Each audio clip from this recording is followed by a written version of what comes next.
How to translate a comment.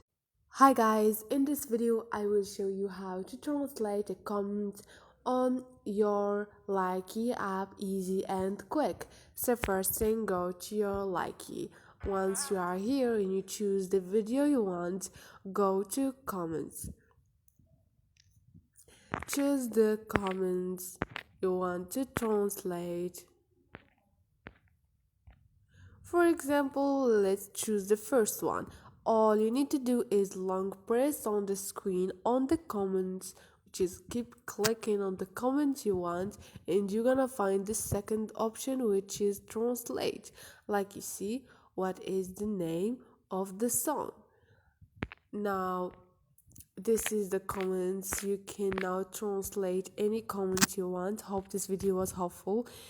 If this video was, don't forget to subscribe and like.